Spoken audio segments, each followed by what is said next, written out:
इस वक्त एक बड़ी खबर आ रही है। 1993 धमाके के गुनाहगार याकूब मेमन को फांसी सुनाने वाले जज दीपक मिश्रा को धमकी मिली है। सुप्रीम कोर्ट के जज दीपक मिश्रा के बंगले पर एक गुमनाम चिट्ठी आई है। इस चिट्ठी में कहा गया है कि चाहे जितनी सुरक्षा बढ़ा लें, उन्हें खत्म कर दिया जाएगा। ये चिट्ठी बुधवार को मिली और इसके बाद जज दीपक मिश्रा की सुरक्षा बढ़ा दी गई है। दिल्ली पुलिस के प्रमुख बीएस बस्सी को भी इस चिट्ठी की जानकारी दे दी गई है और इसके बाद तुगलक रोड थाने में मुकदमा दर्ज कर जांच भी शुरू कर दी गई है।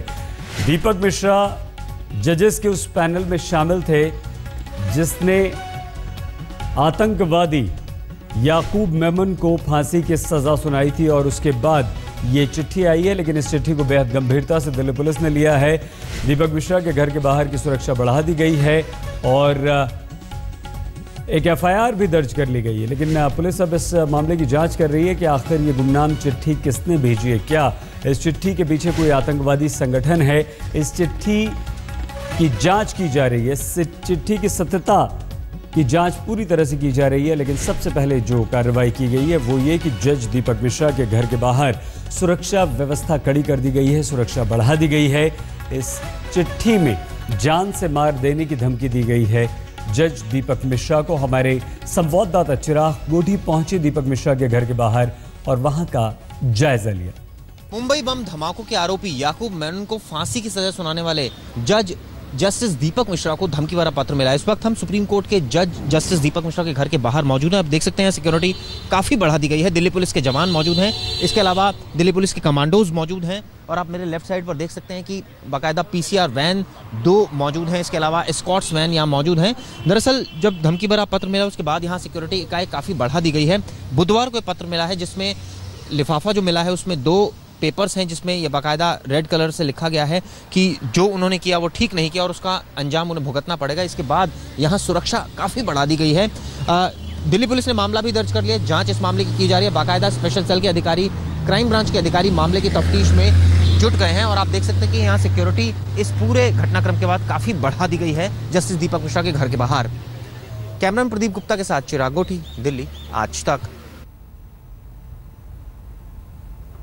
कि हम तस्वीरें दिखा रहे हैं जस्टिस दीपक मिश्रा के घर के बाहर की, जहां सुरक्षा बढ़ा दी गई है, कड़ी सुरक्षा कर दी गई है और इस चिट्ठी को बेहद गंभीरता से दिल्ली पुलिस ने लिया है। हालांकि ये गुमनाम चिट्ठी है, किसने चिट्ठी भेजी है इस बारे में कोई जानकारी नहीं है। किसी आतंकवादी संगठन ने भी इस चिट्ठी को भेजने का दावा नहीं किया है। लेकिन फिर भी एहतियातन सुरक्षा व्यवस्था दीपक मिश्रा के घर के बाहर कड़ी कर दी गई है। वहाँ पर पुलिस के जवान तैनात कर दिए गए हैं।